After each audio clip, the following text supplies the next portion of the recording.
Sasa leo ni siku ya kuagana. Hebu niseme siwe na mengi sana kuzungumza. Sijui nisemeje, lakini niseme tunahitaji maombi yenu. Bwana Yesu asifiwe. Sema tumaini jipya. Sema tena tumaini jipya. Sema tumaini jipya kazaliwa. Kitabu kile cha Mathayo sura ile ya pili, nitaisoma mistari kadha wa kadha, 5, Mathayo 2:1 hadi 15.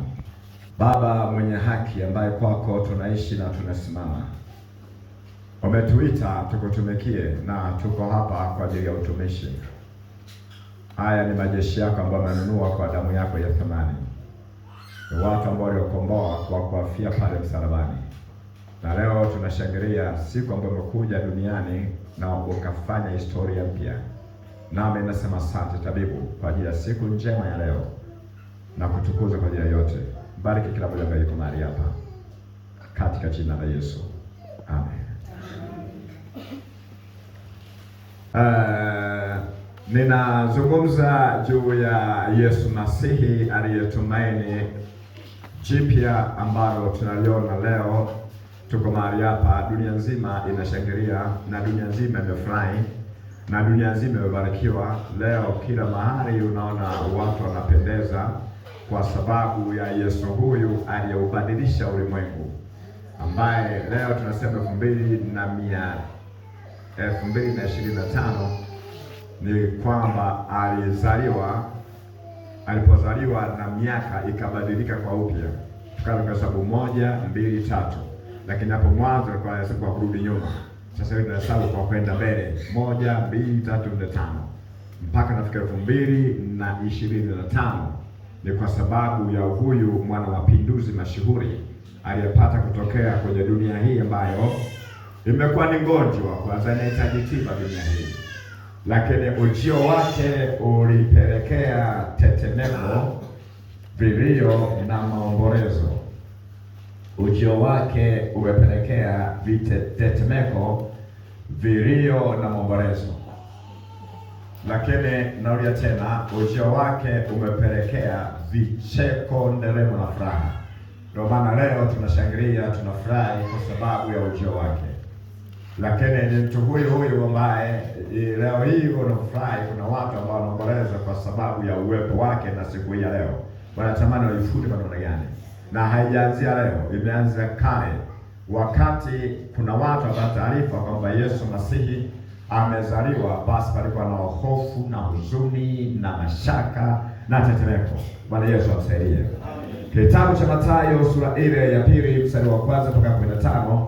Nitaisoma bila mistari mitatu ya awali. Biblia inasema Yesu alipozaliwa katika Bethlehemu ya Uyahudi zamani za mfalme Herode, tazama mamajusi wa mashariki walifika Yerusalema wakisema, yuko wapi yeye aliyezaliwa mfalme wa Wayahudi? Kwa maana tuliiona nyota yake mashariki, nasi tumekuja kumsujudia. Basi mfalme Herode aliposikia hayo, alifadhaika, na Yerusalemu pia pamoja naye. Sikiliza hizi habari njema. Hizi ni habari njema kwa watu wema, ni habari mbaya kwa watu wabaya. Tunaambiwa hawa mamajusi wa mashariki ni wataalamu wa nyota, ni watu ambao ni watafiti wa kila hali inayoendelea sio ya kawaida. Walipoiona nyota sio ya kawaida, na hii nyota tutaifuata, lazima tujue kuna nini kinachoendelea mahali penye nyota hii. Na ile nyota ilikuwa inatembea, wakafunga safari. Walikuwa ni mtu 3, wanaanza kuondoka, wanaifuata hiyo nyota inapoelekea.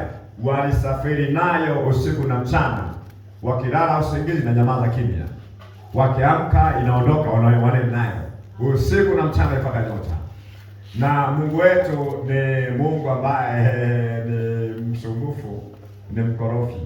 Bwana Yesu asifiwe. Yaani Mungu wetu ni Mungu mkorofi. Ni Mungu mkorofi, ni Mungu mkorofi. Sema Mungu mkorofi.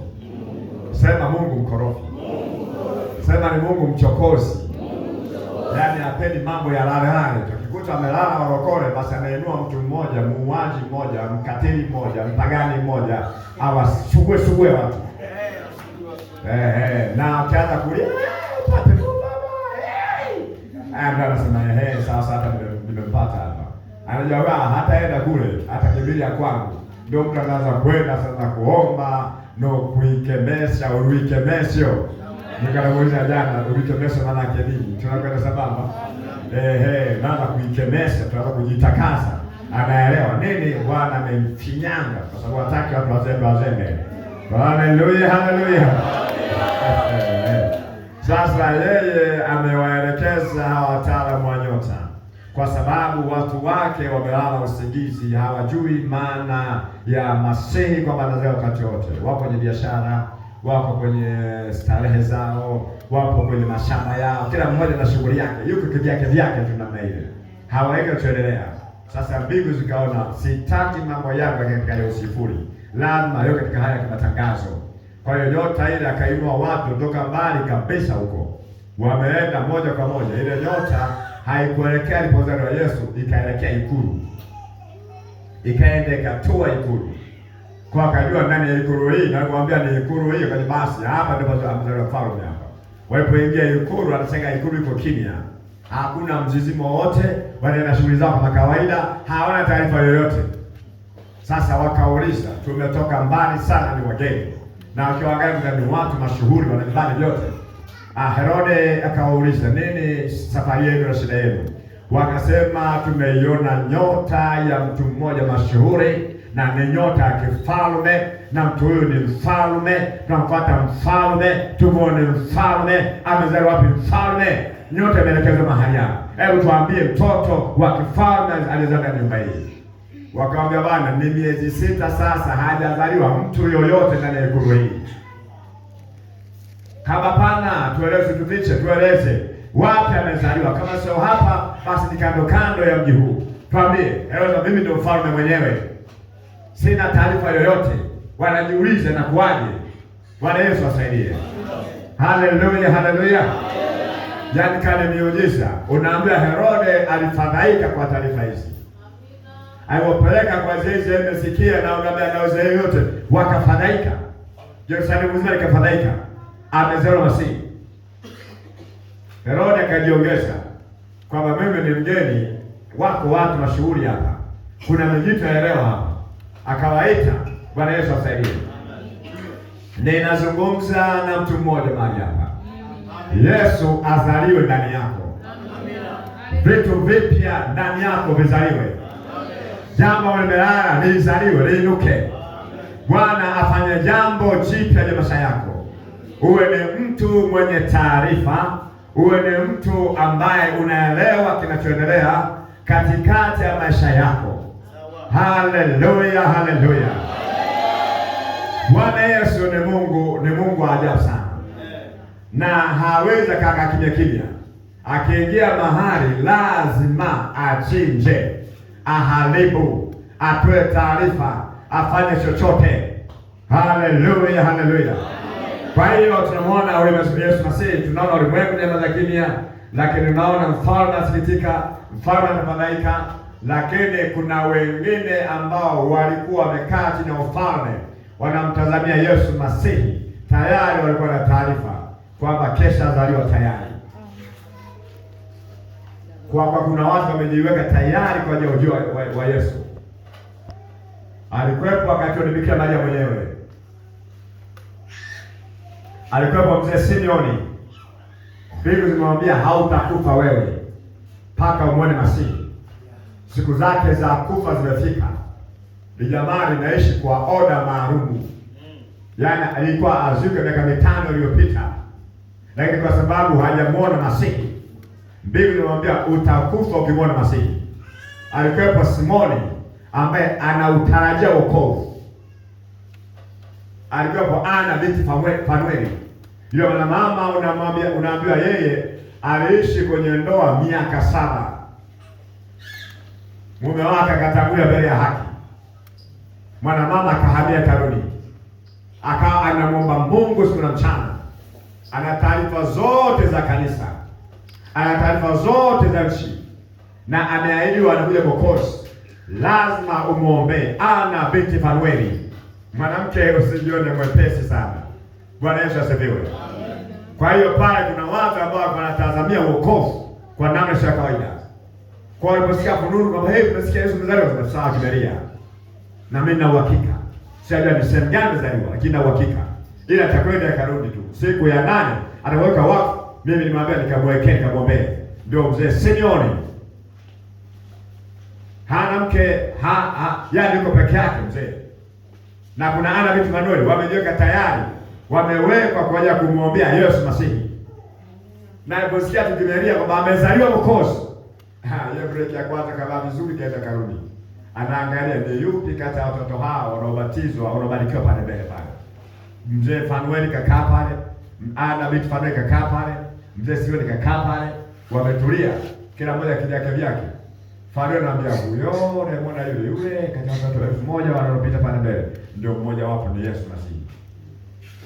Mzee Simeoni anaona kabisa, unaona huyo. Sasa wewe inuka pale, nenda pale, wazazi wake wale wakishapokea mtoto kwa mikono tuani, wewe pokea huyo mtoto. Kuna watu na taarifa. Bwana Yesu asifiwe. Aliyefichwa hapa ni watu wale ambao wana mambo yao binafsi. Haleluya, haleluya. Lakini jambo la pili, tukiacha na tetemeko na mifadhaiko na hali na vicheko, jambo la pili ni kubeba majibu. Sisi kama watumishi wa Mungu tunahitaji kubeba majibu. Tunazo taarifa za mji wetu, kijiji chetu, mtaa wetu, koo zetu. Tunazo taarifa sisi. Tunayo majibu sisi. Kuna mambo ambayo familia yako haiwezi kayajibu kwa sababu haina Mungu wa kweli, peke yake ndio umeokoka. Wewe unahitaji kuwa na majibu ya familia yako, kwamba msiogope. Bwana Yesu yupo. Katika ile atatusaidia. Katika ile tunavuka. Katika ile tunashinda. Anayo majawabu. Ni ndani ya kanisa. Sisi ndio ambao majibu. Kwamba mchungaji usiogope. Mungu wetu yeye naye tunakwenda. Haleluya. Amen. Kuna mambo mengine mchungaji anafika hatua yanamkanganya. Mwangalizi wa jimbo ameamuagiza nataka kufika kabla ya tarehe 20 mwezi. Nahitaji kibiri wa kwenye kanisa lako na vinginevyo ito kwa vingine. Ndita ziko hapa, tunakwenda sambamba. Sasa tunakuwa wakali, tunawatreat wachungaji wenu. Nyie mnaona tunafurahi tunacheka hapa. Kwenye vikao vyetu ni moto na waka. Hatuhitaji mchungaji mzembe. Sasa mchungaji kaangalia moto mangalizi kule. Mwangalia amewasha moto, wamemwasha moto mwangalizi wa kanda. Mwangalizi wa kanda amewasha moto, mwangalizi tena amewasha moto. Kwa hiyo anakuja kila mmoja na moto wake. Sasa anafika kanisani hapa, kuna mambo mengi na kazi yanaendelea. Akaangalia washirika wake, anakuta haelewi inakuwaje. Sasa ile kibiri ipataje? Tunafika mahali pale. Kaambia wazee kanisa ile, kuna hapo inahitaji kibiri. Tunakwenda sambamba. Sisi tufanyeje? Wazee kanisa walikuwa hawana majibu, kwamba tupeleke hivyo. Tuangalie, tukasaidie. Shaka tunashika jamani, tumepangiwa na kibiri tupeleke wapi? Jimboni. Sawa eh? Amefika hatua yeye ana mambo mengi kwa sababu ni jukumu kuu, anaangalia kuna hiki. Wakati mwingine kutaanza kusema mambo mengi. Mchungaji na baraza kanisa tunasema tuache kwanza hiki, wamalize kwanza hiki ndipo tutaleta hiki. Si ndio hivyo?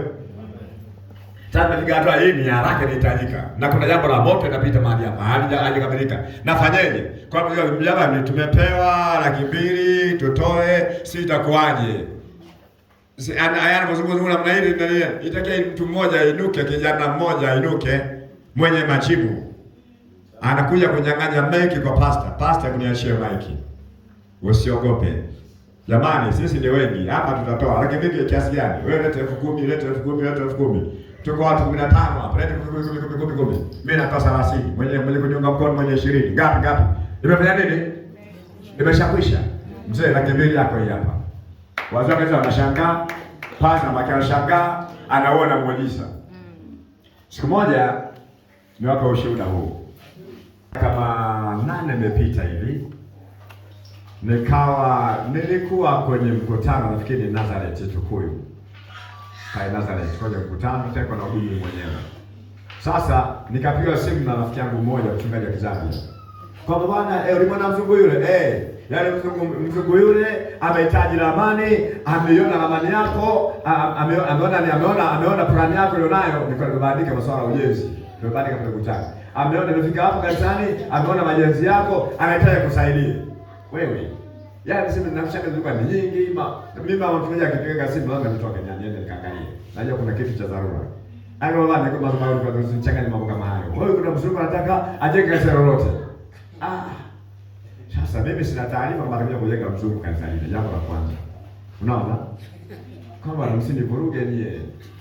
Nikatumwaje video anatoka anaweza liko hivi na hivi na pia mchungaji. Anataka yale haraka sana tume taarifa. Hivi ndio kwa basi naomba ninaporudi nitakupa hizo taarifa kamili. Ndio bwana mzungu yuko tayari, hata nisaidie mchungaji huyu kujenga kanisa. Akajenga lote. Lakini wewe wangu na sita sasa mchungaji analazimisha, nikasema haina shida. Nikaenda, nikafika Tunduma, nikampa ramani na kaningasha yule mzungu yule alisema tu maneno machache. Siwezi nikakusaidia kujenga nyumba. Unajua zetu ni wangu wazi. Hiyo kasa ina fedha nyingi, kwa hiyo sina uwezo wa kukusaidia. Full stop. Hakuna sasa nitatoa 200 bei ya misumari hamna. Ndio anasema hivi, wewe kumsikia vizuri huyu mtu, ila nikaona aibu sasa. Sasa kama yuko anamwomba mzungu, basi muomba mzungu. Unaona? Kesi tu aibu. Sasa mzungu yule alichofanya sasa, kwa kujua mimi na nataka kujenga kanisa kubwa, akaleta ushauri wake. Naomba jenga kanisa dogo, hilo pesa za kanisa kubwa. Tena sasa amekuja tukaonana ana kwa ana. Hilo pesa za kanisa kubwa hizo ufungue makanisa mengine. Nikamwambia hivi, makanisa mengine tutajenga na kanisa kubwa tutajenga kwa ajili ya kibishonari. Maana sio tusoge mbele. Siku moja kanidai, bwana nataka ununue kiwanja Tanga. Au ndio tuzibwana tunahitaji bwana, tumekuzuia sana. Kanipigia simu jamaa mchungaji mmoja, bwana mzungu huyu ambaye ununue kiwanja Tanga. Sasa nikawezekana ni kanisa nazungumza, niko na watu wachache sana kwa maombi ya asubuhi. Niko na watu wachache sana kwa maombi siku kama 15 hivi. Nikawa nasema jamani, mimi majaribu haya. Hapa tunahitaji fedha. Tena kama tununue kiwanja wapi Tanga. Nikaeleza tununue kiwanja Tanga. Basi tukaomba mambo mengine hiyo tukanatoa ni ushuhuda tu. Basi tumetoalika, nimekaa ofisini nikakuta anakuja mama mmoja. Tukaenda kwenye mama mmoja. Pastor, mimi nimesikia vibaya sana. Ulimwengu habari ya kiwanja kama kinahitajika. Lakini bado nimegusa kwa sababu kile kinahitaji milioni 1 kama ulizungumza, basi milioni 1 hii hapa kaniletea.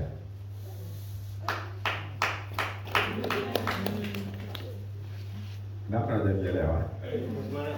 Nimesema hivi, mama mmoja, yani tumetawanyika, ameenda nyumbani kwake, nimeenda ofisini. Yani kama risali moja hivi, nakuta ameleta bonge la milioni 1. Bwana, kwa hiyo kiwanja kinahitaji milioni 1 hii hapa, ndio kiwanja.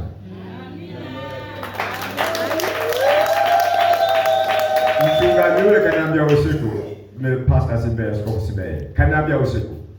Nikawa bishop, kiwanja hiki hapa kinakana milioni 1 yako hapa, chukua kiwanja hicho. Bwana asaidie. Amen. Nazungumza majawabu kubeba jibu. Yesu huyu tumaini jipya. Analeta majawabu yasiyo kawaida katika maisha ya watu. Kuna mambo ambayo hatuyajui lakini yeye atatusaidia tutayajua. Miaka 10 ongezeko liguso. Mimi ni sehemu ya matokeo chanya. Mstari wa 4 mpaka mstari wa 6 Biblia inasema, akakusanya wakuu na wa makuhani wote na waandishi wa watu, akatafuta habari kwao, Kristo azaliwa wapi? Nao wakamwambia, katika Bethlehemu ya Uyahudi. kwa maana ndivyo ilivyoandikwa na nabii, nawe Bethlehemu katika nchi ya Yuda, hu mdogo kamwe katika wajumbe wa Yuda, kwa kuwa kwako atatoka mtawala atakayewachunga watu wangu Israeli. Nazungumza hivi kwamba hawajui kwamba amezaliwa, ila wana taarifa zote kwamba Yesu Masihi atazaliwa. Lakini mamajusi toka mbali wanajua Yesu amezaliwa. Herode amepata taarifa kwamba Yesu amezaliwa, lakini watu wa Mungu hawana taarifa kwamba Yesu amezaliwa. Hawajui. Wangejua waandishi hao wakiwa wa kwanza wao kumwambia Herode, na Herode akamwambia amezaliwa hapa. Ila kama Bwana, hizo taarifa hatuna sisi, kama amezaliwa wapi hatuna, ila kwa kuwa wewe mabaya zimeshakujilia na umetuita sisi tunaelewa. Hawezi kuzaliwa Yesu mahali popote katika nchi yako ya Israeli. Ni mji mdogo tu kando ya Yerusalemu, hapo kilomita 2, hapo ndipo kilomita 12, hapo ndipo ambapo Masihi anazaliwa. Kwa hiyo tuma watu waende mahali pale, katafute kwenye mji wa Bethlehemu, hapo nazaliwa, hapo tamkuta hapo. Lakini nje na eneo hilo hakuna maeneo yoyote. Bwana Yesu asifiwe. Tunazo taarifa sahihi kwamba Yesu anaweza, Yesu anatenda, lakini inahitaji kuna majibu ya uhakika wakati wa kesi yako. Haleluya! Beba majawabu, tokeza suluhisho.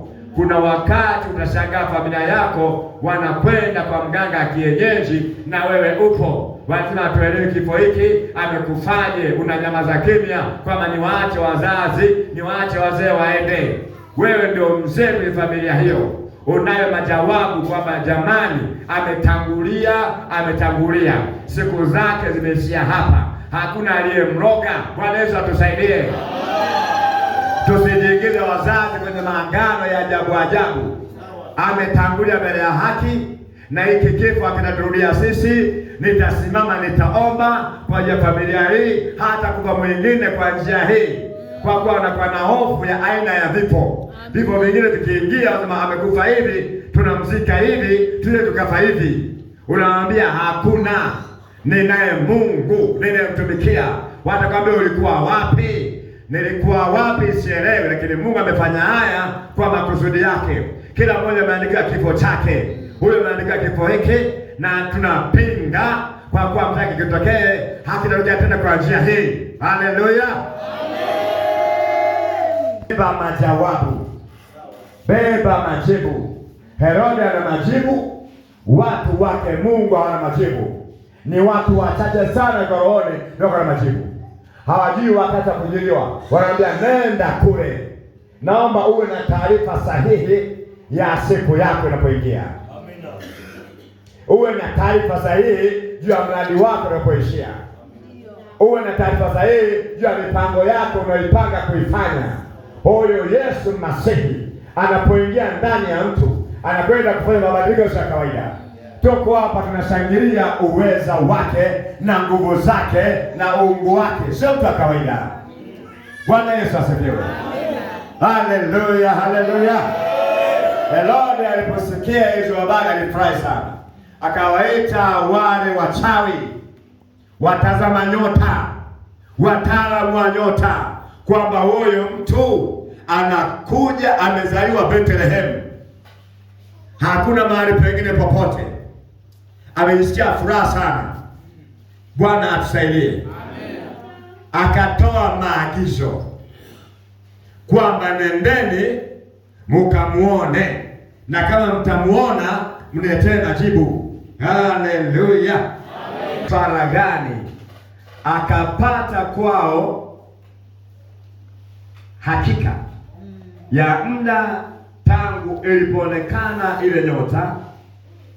Akawapeleka Bethlehemu, akasema shikeni njia, mkaulize sana mambo ya mtoto, na mkiisha kumwona nileteeni habari hii, ili mimi nami niende nimsujudu. Hebu sikiliza kidogo hapo. ni kwamba tunahitaji kuwa na macho ya kiuchunguzi, macho ya kiutafiti. Yaani ukishakuwa Mkristo namna hiyo, ukishakuwa mrokole na mwokoka namna hiyo, unahitaji kuwa mtafiti. Unaambiwa alipopata pale kwamba huyu mfalme anasema watu hawa lazima wawe Bethlehemu. Mnasemaje ninyi? Wasema hatujui. Lakini kwa huyu alipozungumza, haja wale walizungumza, ni kweli ili muda wote zakataliwa. Yaani muda wote zakataliwa. Lakini kama mzaliwa hatuna taarifa. Hebu warudia hao waulize.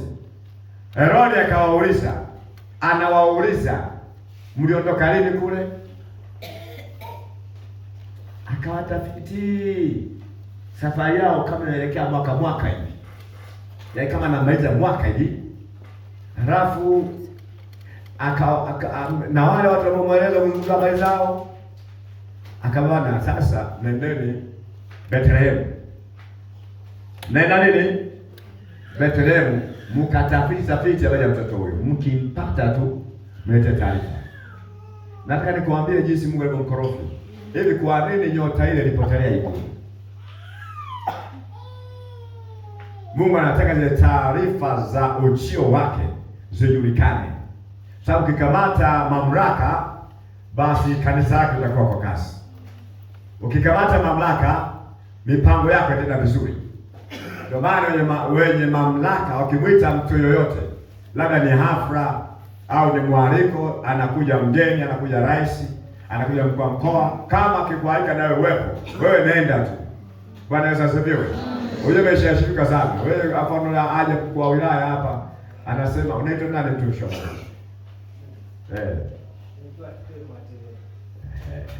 Sasa amekuja mkuu wa wilaya na bwana mkutano wake hapa anahutubia, anasema Matewela, isa tuponanye kuno. Njoo tusalimiane. Anakuchoma katikati ya mkutano. Jamani, nimefurahi kumwona Matewela. Yaani, hata ataongea vitu vyote vya kidini, nimefurahi kukuona bwana. Siku nyingi. Uko wapi? Unaendeleaje bwana? Safi sana bwana, tuonane baadaye. Kaa pale. Yaani akae hapo bwana, yaani unifuate tuonane. Yaani hapa ameshajulikana Matewela wilaya yote. Amina. Ayu. Bwana Yesu asifiwe. Amina. Ndio maana ya ukorofi wa Mungu na kutua ikulu. Ndio. Ikulu ya muuaji. Anaipelekea taarifa kwamba amekuja mwenye mamlaka aliyekuweka wewe. Haleluya. Tunahitaji taarifa zake zijulikane. Na ndio maana baada ya kutoa pale ikulu, na ikulu kazizima, na Yerusalemu likazizima, na leo Tanzania imezizima, na Ibililo imezizima kwa ya kuzaliwa kwa Yesu Nazareti. Haleluya, haleluya. Sasa wao wanamweleza Yesu kazaliwa, wataenda kwenye mababu kusherehekea wapi? Sisi amezaliwa mioyoni mwetu. Ndio. Tuna taarifa sasa hivi kwamba yuko mioyoni mwetu, amezaliwa ndani yangu. Yuko ndani yangu, anafanya nini ndani yako? Sasa walewa pombe unawaambia sivyo hivyo. Haleluya. Tunawatoa kwenye ukahaba huko. Tunawatoa kwenye uzinzi huko. Kwamba Yesu anasema kuhitaji wewe roho yako. Anahitaji upone, anahitaji uokoke. Njoo kwa Yesu. Kwa sababu anakuja analia. Anakuja anafanya nini? Anakuja analia. Wewe ni mtu mkuu sana. Sema mimi ni mtu mkuu. Sema nini wa thamani? Wewe sio mtu wa kawaida. Sio mtu mnyonge, umembeba Yesu wa dunia yote. Yesu wa mbingu na nchi, ambaye dunia nzima inamwadhimisha, haimjui na maadhimishaje, lakini wewe una uzoefu wa ndani ya moyo wako. Unamwadhimisha ndani yako. Amezaliwa ndani yako, afanye vitu vipya, ainue maisha yako, afufue uzao wako, afufue uchumi wako, afufue mipango yako, ndoto yako iwe hai. Haleluya, haleluya. Namzungumza Yesu Masihi, tumaini jipya. Mambo yamezima, akiingia yeye anainuka. Ndio, haleluya. Ulishazaraulika, akiingia yeye heshima inaonekana. Hili ni jina la fahari. Amina. Hawaelewi. Dunia nzima leo inapiga magoti kwake. Inaeleza habari yake. Kila chombo cha habari kifungulia tu ni Merry Christmas, Merry Christmas, Merry Christmas, Merry. Kiarabu, Kiswahili, Kiingereza, Merry Christmas. Hivyo hivyo dunia nzima. Haleluya, haleluya.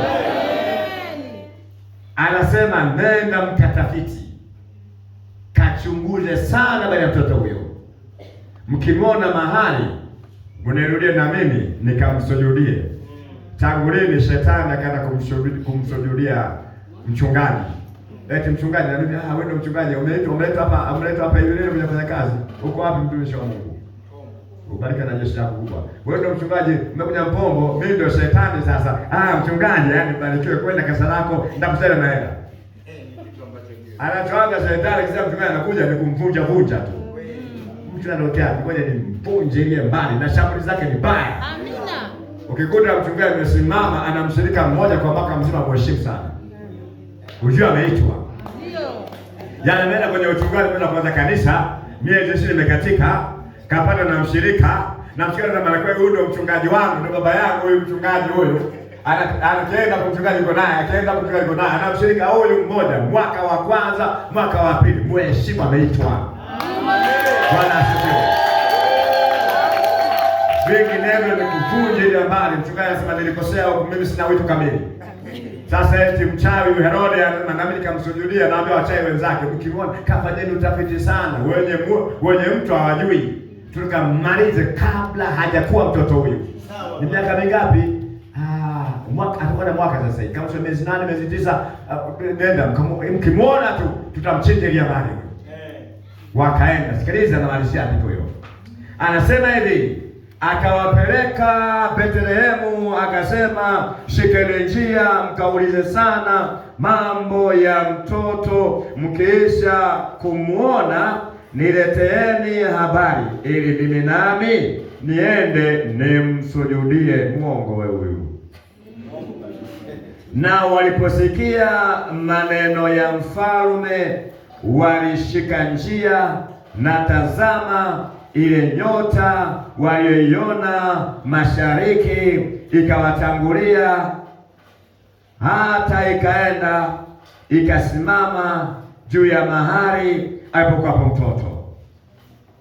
Nao walipoiona ile nyota walifurahi furaha kubwa mno. Wakaingia nyumbani, wakamuona mtoto pamoja na Mariamu mamaye, wakaanguka wakamsujudia. Na walipokwisha kufungua hazina zao, wakamtolea tunu, dhahabu na uvumba na manemane. Bwana Yesu asifiwe. Amen. Shetani lazima asalimu amri. Bwana Yesu atusaidie. Amen. Yaani ni vita vikali wakati wote kati ya mtu aliyeokoka na Ibilisi. Lakini kama Yesu anakaa ndani ya mtu, yaani Ibilisi alikuta ameanguka ndio. Ndio. Ndio maana pepo hautamuona anapotoka ndani ya mtu akasimama, lazima adondoke chini tu. Yaani kwa maana kwamba wewe si stahili mbele yako, umenizidi uwezo. Ndio maana pepo kufanya nini? Kuanguka chini. Sasa hawa walipofika mahali pale, wakuta ile nyota alibebeki. Miaka 10 mwakaza kwenye mkuso. Mimi nilisema watakao chanya. Hivi na nyota, huyo wachana wanatumia sana. Wachana wanatumia sana nyota yake imechafuka, nyota yake imeharibika. Wamemsiba maji usoni. Bwana asifiwe. Wanafanya hivyo, wachana wale mambo kama hayo. Sio sura hii inaonekana unaoga vizuri, umepaka mafuta vizuri. Kabisa msiba mtu maji usoni, wala haonekani chochote, akikaa katikati yote anaona manuka tu. Sasa tunaje nyota. Ndio ameiona nyota ya mtu mmoja mashuhuri, ni nyota ya kifalme. Kwamba tukaibe hii nyota hii. Tunakwenda sababu. Tunakwenda kuichukua.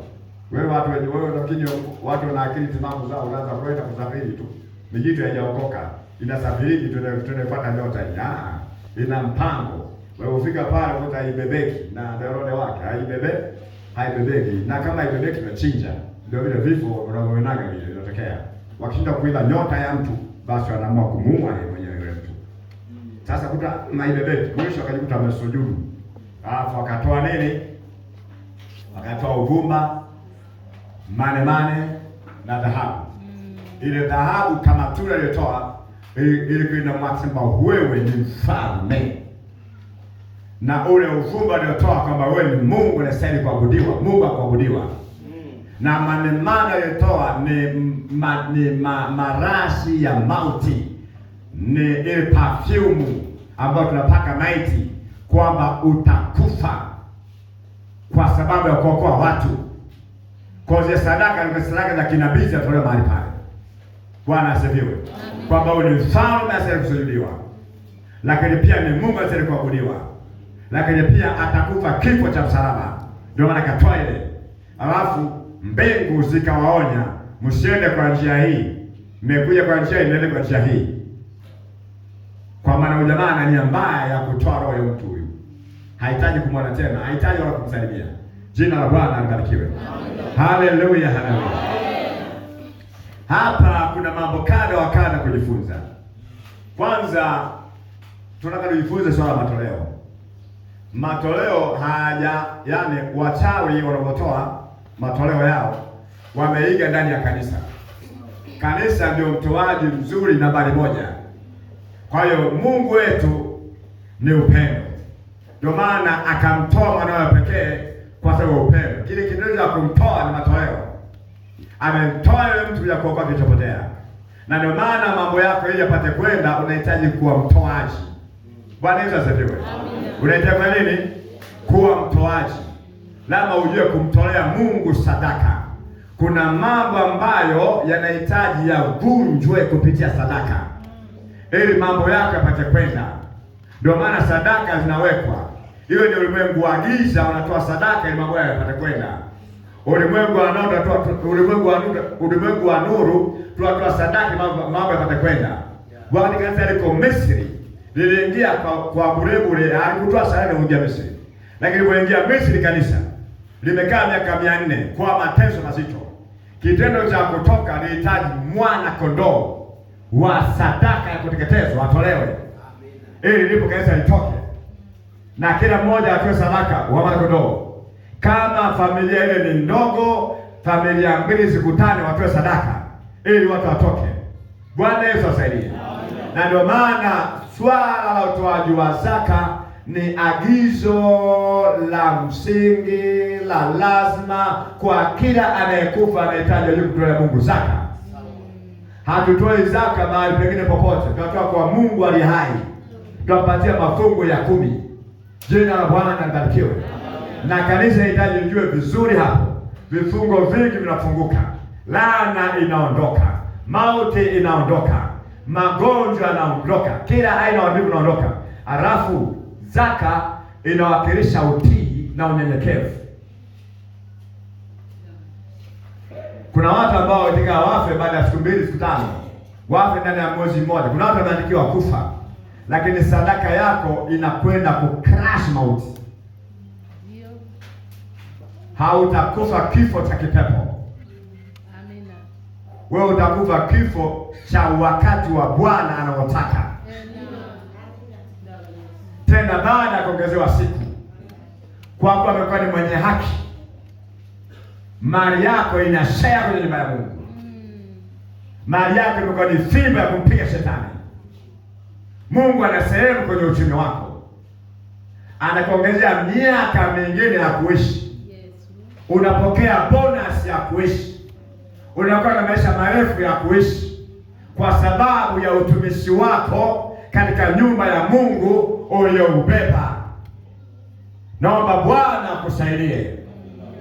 Huduma iliyokufa izaliwe. Amina. Ulikuwa unafanya vizuri, umeacha, inuka tena. Ni Christmas nyingine ambayo ilete matokeo ya kumfufua mfu. Ulikuwa unafanya, umeacha kufanya. Kuna mambo ya kutatiza, kuna mambo ya kukwaza. Inuka tena, simama tena, nenda kafanye tena na tena. Bwana na ajenda na wewe. Haleluya, haleluya. Herode yuko pale anaangalia huduma gani inainuka, anatuma pepo yake na kwenda kuimaliza huduma hii. Kuna mambo unatembelewa, lakini Mungu wetu yeye ni mlezi wa watu hao. Yesu Masihi yuko mahali pale. Mama juzi amefika mahali pale. Yesu Masihi yuko pale. Mama juzi wako pale. Wakaishia kusujudu. Bwana atusaidie. Amen. Shetani amfuata Yesu mlimani, atakaiangamiza huduma ya Yesu mlimani. Haleluya, haleluya. Anamwambia jitupe chini Bwana kwa malaika. Lakini Yesu Masihi anakuambia haiwezekani. Mungu aabudi kwa njia hiyo. Hatuhitaji kumjaribu Bwana Mungu. Shetani akaondoka zake akamwacha Yesu kwa muda. Katika ulimwengu wa mwili kwa waliokombolewa, kuzaliwa kwa Yesu Masihi ni furaha na shangwe. Amina. Leo tuko hapa tunashangilia, tunaimba, tunamtukuza Mungu, mioyo yetu inasisimka. Amen. Lakini kwenye ulimwengu wa kipepo ni vita na migogoro. Watakuvizia unapotoka mahali hapa uwe mtu wa kawaida tu. Amen. Wataangalia umepata nini leo kwenye Krismasi hii, ili wanyofue chote ubaki yule wa jana na juzi. Waendelee kukutumikisha, lazima ukatae. Kwa leo wazaliwe mkoja ni. Haleluya, haleluya. Ulimwengu wa giza unahitaji taarifa. Nenda mwende huko, mnirushie taarifa hapa na mimi nikamsujudie. Mbegu zinahitaji taarifa yako. Sawa. Utatoa hesabu siku ya mwisho. Ulifanya nini duniani? Kwa miaka yako 50 ya utumishi wako. Miaka yako 30 ya utumishi wako. Miaka yako 5 ya utumishi wako. Kabla za kuja huku, nilikuacha miaka 5 kufanya kazi. Ulifanya nini? Atahitaji taarifa. Tunatoa hesabu. Kuna wengine wanajenga kwa nyasi, wengine kwa mawe, wengine kwa shaba, wengine kwa fedha, wengine kwa chuma, wengine kwa nyasi. Wewe unajenga kwa kitu gani? Unajenga kwa nini? Amina. Sasa leo hii nakwenda kutafuta taarifa nyepesi. Umefanya nini juu ya kumtegemeza mchungaji wako kama sehemu ya utoaji? Mmoja atakwazwa na habari hii, mwingine atafurahia kazi yake. Bwana Yesu asifiwe. Haleluya, haleluya. Herode anahitaji taarifa kama majusi amewapa msaada. Nenda Betlehemu, msiende mji mwingine wote. Angalia Betlehemu. Mkimuona baada ya kutafiti sana, mniletee taarifa. Nikamsujudie na mimi. Na kuuliza na wewe, uko mahali hapa, umepewa utumishi wa kuhubiri habari njema, kufanya kazi ya Mungu, kumtolea Mungu zaka na sadaka, na agizo la kutegemeza mchungaji wako. Vinginevyo nipeleke Mwanza. Amina. Kama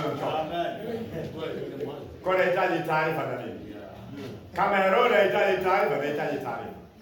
Bwana Yesu asifiwe. Amen.